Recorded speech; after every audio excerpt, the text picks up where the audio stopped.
ada tidak misalnya cara-cara atau kiat-kiat dari KPU untuk peserta bahwa bisa menang tanpa money politik? Ada.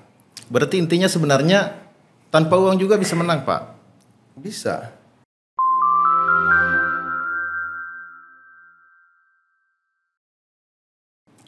Selamat datang pada acara perdana kita hari ini di Onggano Podcast Diskominfo Kabupaten Konawe. Bersama saya, Sarmin, selaku host hari ini dengan tema KPU menyapa pemilu bersih demokrasi berintegritas. Tamu kita hari ini alhamdulillah di tengah-tengah kesibukan beliau ada Pak Dr. Andi Muhammad Sulpadli Esos MSc selaku Komisioner KPU, yaitu Ketua Divisi Sosialisasi Pendidikan Pemilih Partisipasi Masyarakat SDM Kabupaten Konawe, bersedia hadir di tayangan perdana ini. Terima kasih Pak bisa hadir di tempat ini. Bagaimana kabarnya Pak? Alhamdulillah baik. Alhamdulillah. Kabar semuanya lah, hati. Pokoknya baik semua lah, meskipun lagi padat kegiatan. Betul. Tahapan pilkada ini betul-betul menguras energi Pak. Oh ya, terima kasih Pak. Jadi memang ini KPU menurut masyarakat ini kan memang itu lembaga yang ombaknya besar. Ya. Mungkin mulai dari seleksi penerimaannya sampai tugas-tugas dan tanggung jawabnya.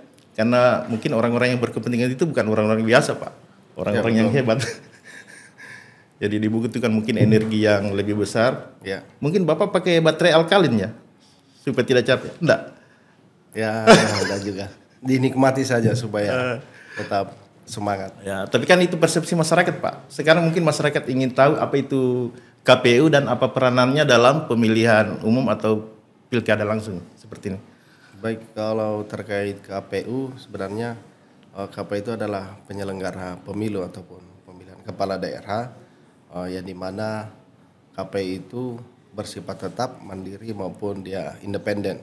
Jadi KPU kalau ditanya masalah peranan, ya peranannya kita merancang dan melaksanakan seluruh tahapan pemilu ataupun pemilihan kepala daerah. Tentunya dalam proses pelaksanaan itu yang kita tuntut baik dari segi lembaga sebagai lembaga independen dan memuaskan publik dengan cara melaksanakan pemilu secara bersih dan berintegritas tentunya. Bapak kalau lembaga independen, kalau personnya boleh tidak independen? Kalau ditanya masalah independen dalam konteks pemilihan tentunya susah atau rumit kita jawab karena kita masih diberikan hak untuk memilih. Ya betul Pak. Tetapi dalam konteks independen yang kita maksud dalam proses pelayanan kepada masyarakat, karena KPU memegang prinsip KPU melayani dan KPU juga harus melayani secara adil terhadap setiap kontestan atau peserta dalam pilkada ataupun pemilu sebelumnya. Jadi perlakuan dia harus sama. Oh berarti secara personal Pak Dokter ada pilihan? Secara personal pasti kita ada pilihan yang tentunya hanya sudah ada. Ya kalau masalah ditanya sudah ada ya mungkin belum karena kita harus melihat dulu dari visi misi dari program karena kita juga kan adalah masyarakat Konawe itu sendiri tentu ingin melihat Konawe lebih berkemajuan. Kalau tim sukses kalau KPU mungkin dia bilang netral. Ya. Kalau tim sukses dia bilang oh masih abu-abu. Ternyata Pak Dokter ini masih abu-abu. Terus Pak, apa yang dimaksud dengan pemilu bersih dan mengapa ini penting bagi demokrasi kita? Oh ya, pemilu saya harus jawab dulu. Kalau ditanya apa itu pemilu yang bersih, tentunya dalam perspektif kita sebagai penyelenggara maupun yang dituntut oleh undang-undang bahwa dalam setiap merancang dan melaksanakan seluruh tahapan termasuk mempertanggungjawabkan itu kita tentunya harus terlepas dari tekanan-tekanan yang ada, terutama juga dalam pelaksanaan karena ada anggaran yang melekat dan lain sebagainya. Tentu semua harus bisa dipertanggungjawabkan.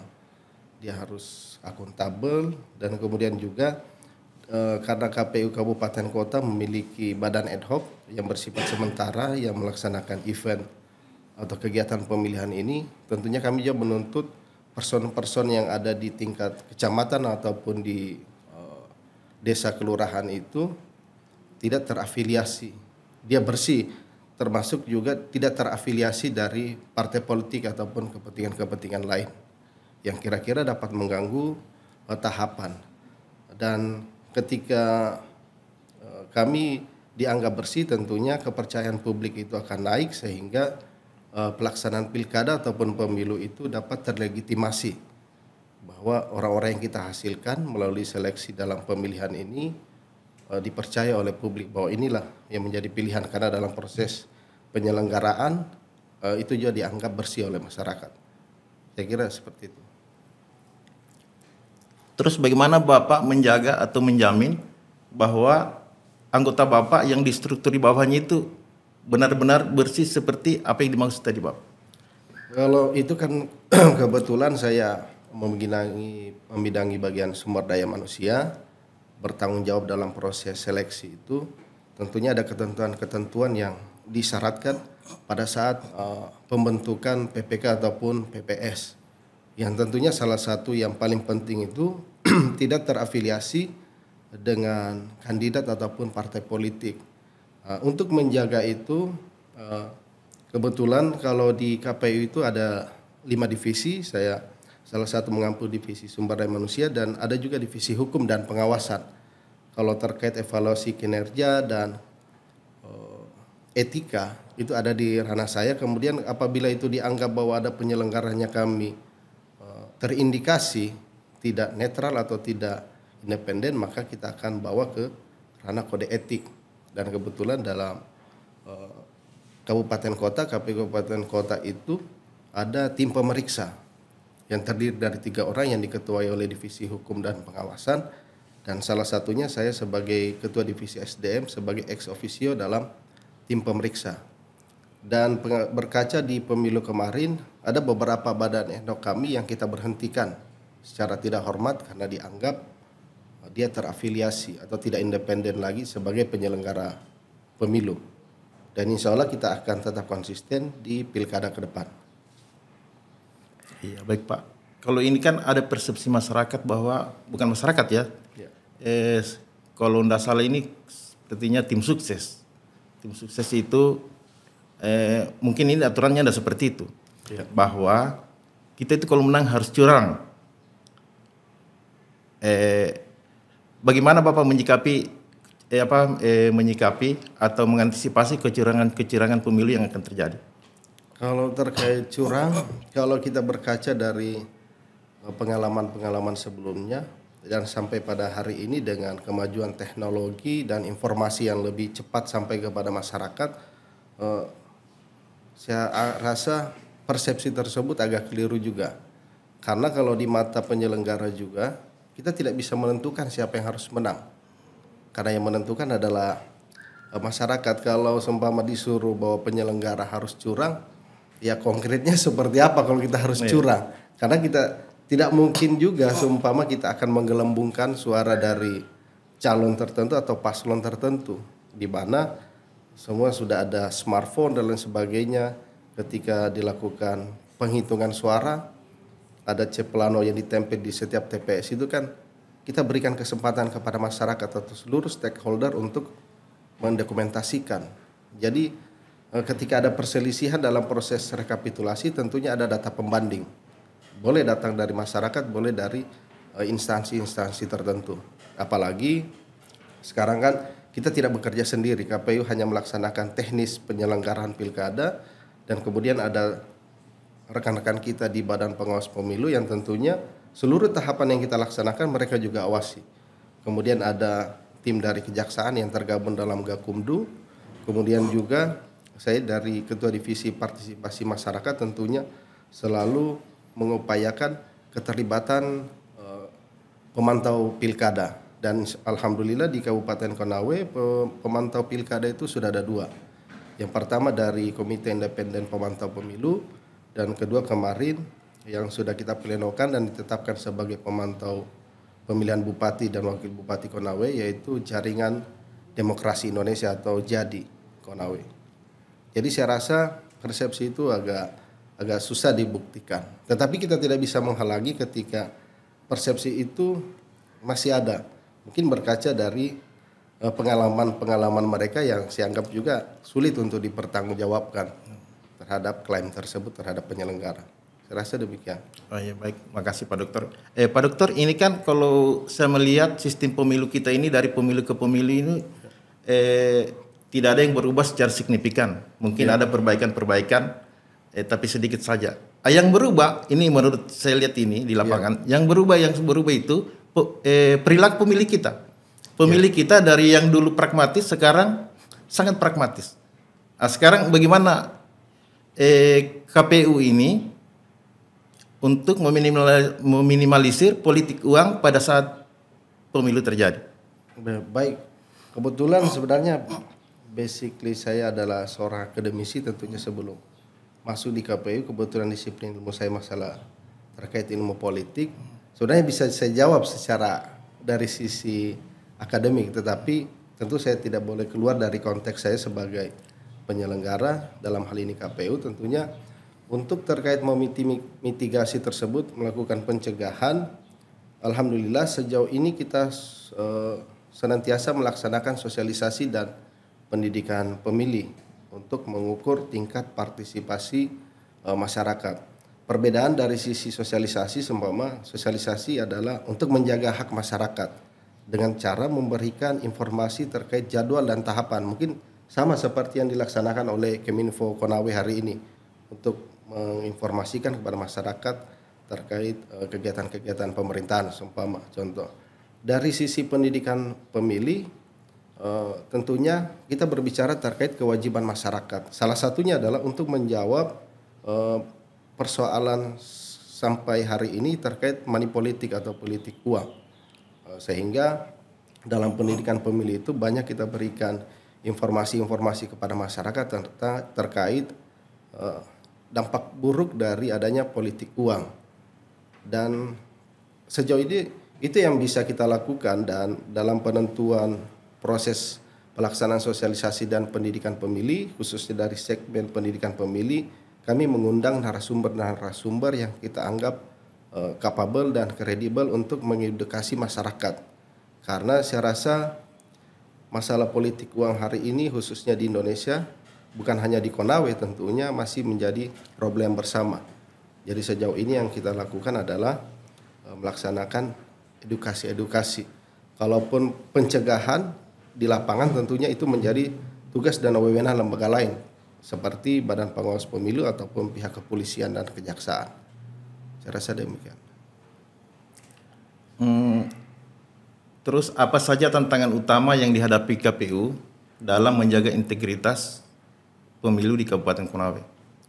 Tantangan KPU dari sisi kelembagaan tentunya sejauh ini yang sulit kita lepaskan adalah persepsi publik bahwa komisioner seumpama ini berasal dari si A, si B, si C atau terafiliasi dari lembaga-lembaga tertentu yang ketika kita tarik benang merahnya ada korelasi ataupun irisan dengan partai politik ataupun paslon tertentu.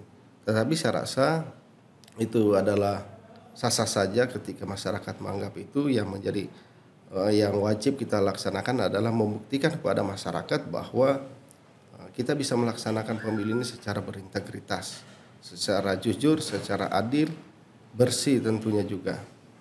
Jadi seperti itu. Jadi kita senantiasa saja melaksanakan seluruh tahapan pilkada ini secara terbuka, mensiarkan kepada masyarakat bahwa ini tahapan yang kita laksanakan. Kalaupun ada tanggapan dan masukan masyarakat atas ketidakpuasan pelaksanaan tahapan ini, kita berikan ruang dengan memberikan tanggapan dan masukan masyarakat. Contoh terkecil, di tanggal 17 sampai 28 September ini kita akan merekrut kelompok penyelenggara pemungutan suara. Jadi berdasarkan hasil pemetaan untuk TPS di Kabupaten Konawe itu ada 466 TPS. Dalam satu TPS tentunya kita harus mencari personil 7 orang. Berarti 466 dikali 7 orang berarti kita harus cari personil 3.262.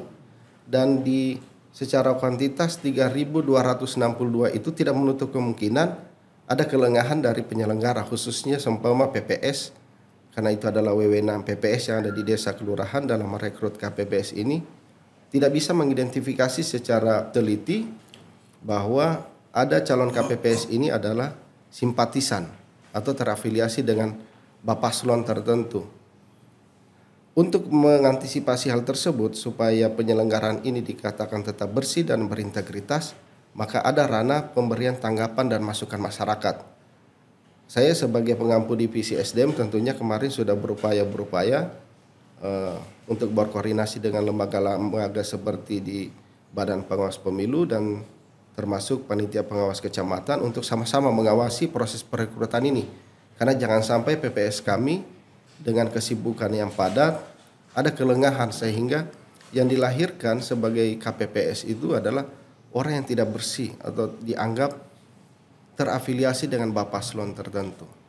Jadi senantiasa kata kuncinya kita tetap memberikan porsi kepada masyarakat, memberikan saluran kritik, tanggapan ataupun masukan terkait seluruh tahapan yang kita laksanakan.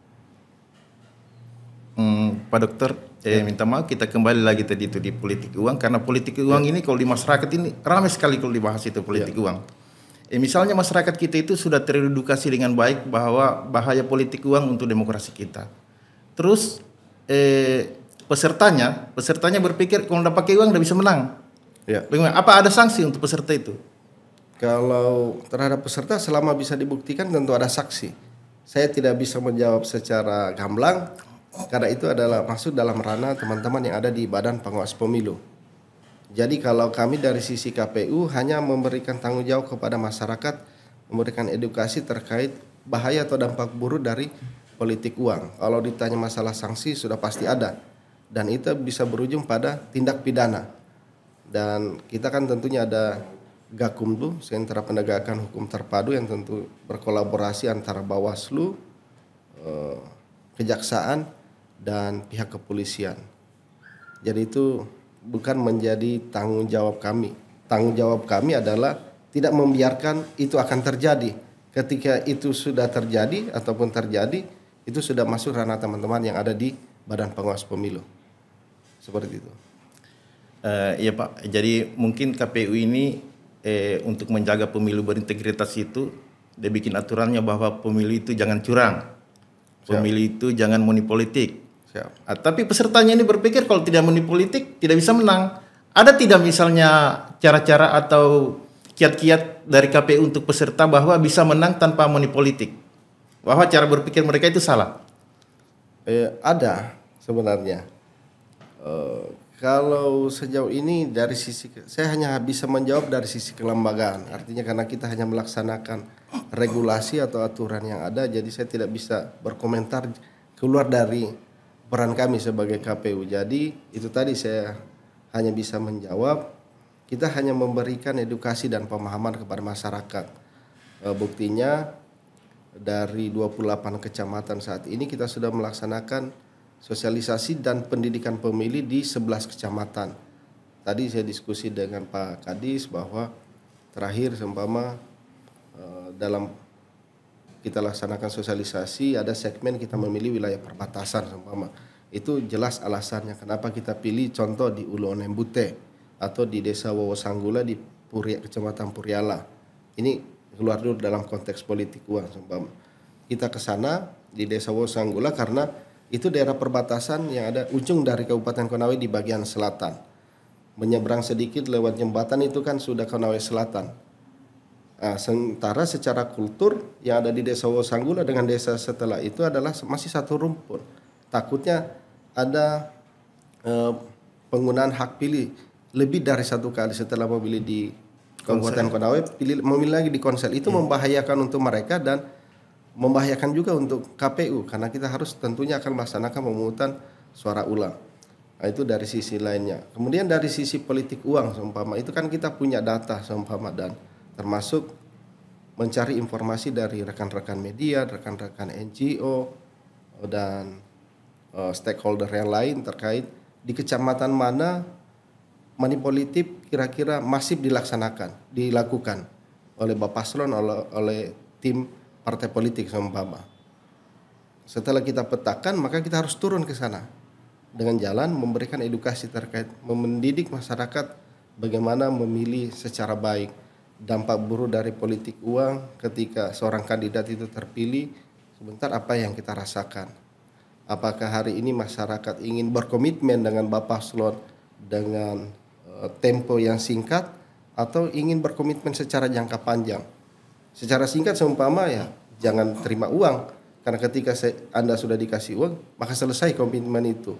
Tetapi bisa mungkin masyarakat berkomitmen secara baik, secara benar kepada Bapak Paslon bahwa ketika Bapak terpilih, visi misi program ini apakah konsisten akan dilaksanakan. Apakah kami seumpama yang ada di wilayah pesisir, contoh, apakah visi misi program nanti dari pemerintah itu masih pro ke kami sebagai nelayan seumpama atau sebagai pengrajin apa seumpama contoh.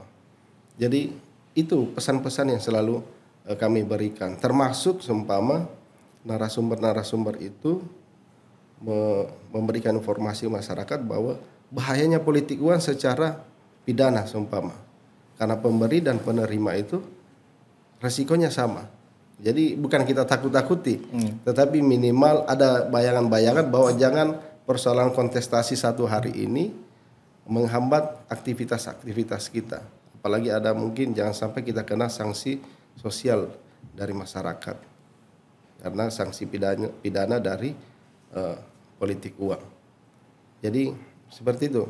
Berarti intinya sebenarnya tanpa uang juga bisa menang, Pak? Bisa. Kalau saya tahu kemarin saya daftar, Pak. Iya. Kalau bisa menang tidak pakai uang. Oh iya Pak, kita minum dulu ini.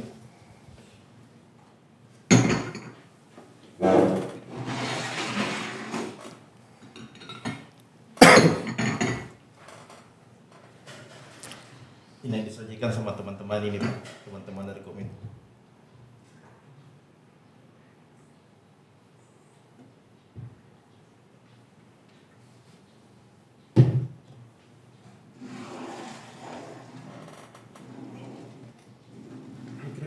Coba Pak.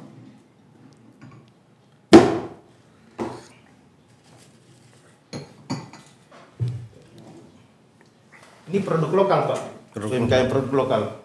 Bahkan tidak cukup 1 kilometer dari kantor sini Pak. Jadi kalau di kantornya Bapak, karena Bapak sibuk gitu, biasa kan kadang lupa makan. Nah, ini bagus disimpan di mejanya Bapak Pak. Siap, mantap. Ini salah satu objek dari Kominfo untuk diberitakan kepada masyarakat. Oh iya Pak. Terkait UMKM.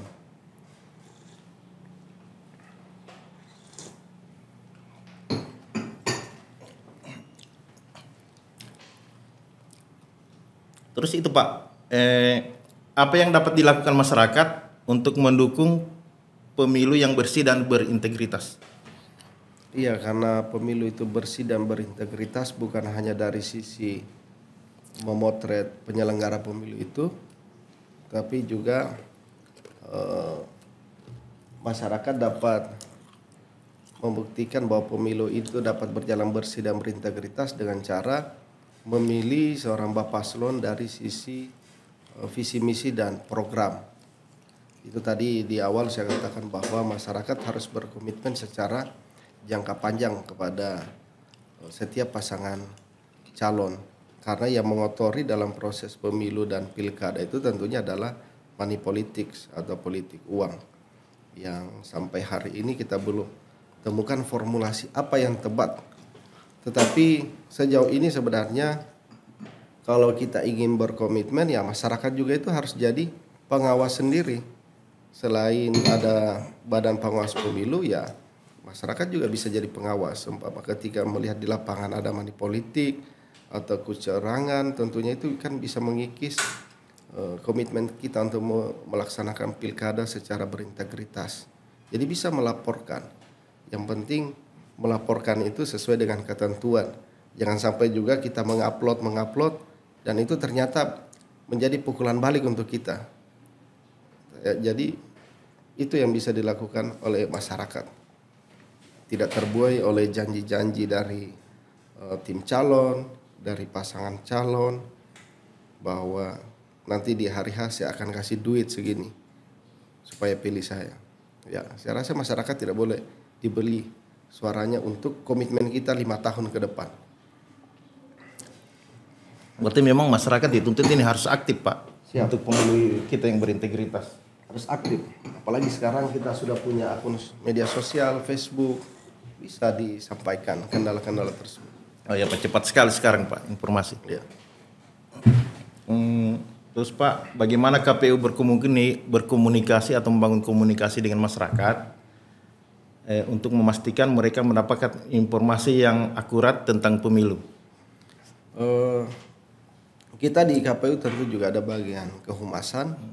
Jadi kalau bicara seumpama karena wilayah Kabupaten Konawe ini terdiri dari 28 kecamatan, terus 348 desa kelurahan, tentu yang ada di ujung wilayah Konawe tentunya agak berat untuk sampai ke ibu kota. Iya. Jadi kami punya beberapa akun sosial media juga seperti Facebook, YouTube, TikTok. Ya, dan terkadang dalam setiap tahapan kita buka posko aduan juga di tingkat badan ad hoc kami, kayak di desa kelurahan ataupun di kecamatan. Sama tadi yang saya sampaikan, kalau ada indikasi penyelenggara kami itu tidak bersih, tidak berintegritas, ataupun dia terafiliasi dengan paslon tertentu, bisa mereka menyampaikan secara langsung kepada kami. Kalau dari kami di KPU itu ada 2 model bentuk aduan masyarakat dalam bentuk dalam proses penyelidikan terhadap indikasi badan ad hoc kami tidak bekerja secara bersih atau berintegritas melalui jalur aduan dari masyarakat, kedua melalui jalur pengawasan internal dari KPU itu sendiri. Jadi kalau masyarakat ada yang ingin disampaikan keluhan terkait pelayanan kami, baik yang ada dari kabupaten sampai di desa kelurahan, boleh menyampaikan lewat akun sosial media kami. Makanya dalam setiap tahapan-tahapan itu kita selalu informasikan, selalu kita sampaikan kepada masyarakat bahwa silakan sampaikan masukan ataupun tanggapan secara langsung. Dan itu meskipun disampaikan dalam bahasa-bahasa yang sedikit konyol dan tanda petik seumpama, itu tetap kita respon secara serius. Karena dalam tata kerja kami di KPU, kita setiap minggu ada pleno rutin. Pleno rutin itu tentunya mengevaluasi tahapan yang sudah dilaksanakan dan merencanakan ke depan, dan termasuk merespon tanggapan-tanggapan dan masukan dari masyarakat. Laporan-laporan ataupun seumpama karena kemarin kita sudah masuk di tahapan pencocokan dan penelitian data pemilih, tentu seumpama masyarakat belum terdata, belum masuk dalam DPS, dan insya Allah di tanggal 21 September kita akan pleno daftar pemilih tetap. Kalau seumpama belum masuk, masyarakat bisa menyampaikan bahwa saya belum terdata, karena pada saat pleno di tingkat kecamatan itu di desa, kecamatan sampai di kabupaten, setelah itu kita umumkan kepada masyarakat baik secara digital maupun secara konvensional, ditempel di papan-papan pengumuman. Dan itu biasa kami dapat bahwa saya harusnya di TPS 1, kenapa nama saya ada di TPS 2. Itu keluhan-keluhan, contoh keluhan itu yang pasti kita respon, termasuk keluhan-keluhan lain. Seperti itu. Untuk mengatasi isu-isu yang mungkin muncul selama proses pemilu, apa yang harus diambil atau langkah-langkah apa yang harus diambil oleh KPU? Apakah itu isu positif, alhamdulillah, apalagi isu negatif misalnya? Untuk menangkal isu-isu ya kita harus transparan. Prinsip penyelenggara pemilu salah satunya adalah berbicara pada konteks transparansi. Jadi seluruh tahapan yang kita laksanakan kita harus menginformasikan kepada masyarakat. Selain kita transparan ya jadi kita harus juga akuntabel. Apa yang kita kerjakan harus kita pertanggungjawabkan. Ya karena apalagi di KPU itu kan melekat anggaran. Ada anggaran yang dikelola oleh KPU yang ada di kabupaten kota. Jadi seperti itu. Jadi mungkin pertemuan kita pada hari ini Pak, alhamdulillah cukup. Ya. Semoga apa yang disampaikan oleh Pak Dokter bisa mengedukasi masyarakat, mungkin juga dengan pesertanya, agar pemilu kita bersih untuk menjaga demokrasi kita yang berintegritas. Terima kasih banyak Pak Dokter.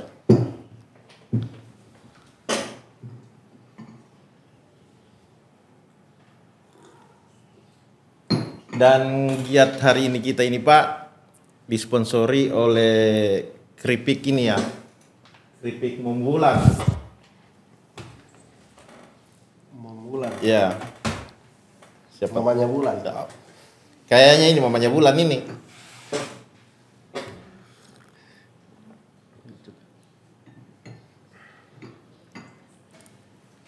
Demikian podcast kita hari ini. Semoga apa yang disampaikan oleh narasumber kita memberikan wawasan positif tentang pemilu di Kabupaten Konawe. Wassalamualaikum warahmatullahi wabarakatuh. Sampai jumpa di Onggano Podcast selanjutnya. Salam anti hoax.